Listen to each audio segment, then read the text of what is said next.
আজকে আমি অ্যামাজন থেকে কি কেনাকাটা করেছি দেখুন। প্যাকেটটাকে খুলে নিলাম, আগে অবশ্য কেটে রেখেছিলাম। তো প্রথমে দেখতে পাচ্ছেন এই যে ল্যাকমি সান এক্সপার্ট, মানে যেটাকে আমরা সানস্ক্রিন বলি, এটা মেখে রোদ্রে গেলে নাকি স্কিনটা ভালো থাকে। তো এটার এমআরপি রয়েছে, আপনারা এখানে দেখতে পাচ্ছেন এমআরপি হলো 625 টাকা। অবশ্য 625 টাকা লাগেনি কিনতে, কিছু ছাড় আছে। এরপরে আপনারা দেখতে পাচ্ছেন এখানে টয়লেট ক্লিনার হারপিক 1 লিটারের। এটার এমআরপি রয়েছে আপনারা দেখতে পাচ্ছেন 235 টাকা, কিন্তু এটা 235 লাগেনি, 198 টাকা মতো এটাতে লেগেছে। আর এরপরে এই যে টাটা সল্ট এটাতে 1 কেজির প্যাকেট, এর এমআরপি রয়েছে 30 টাকা। এটা 2 টাকা ছাড় আছে, 28 টাকা করে লেগেছে।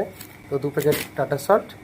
তো এই হচ্ছে আজকে অ্যামাজন থেকে আমার কেনাকাটা।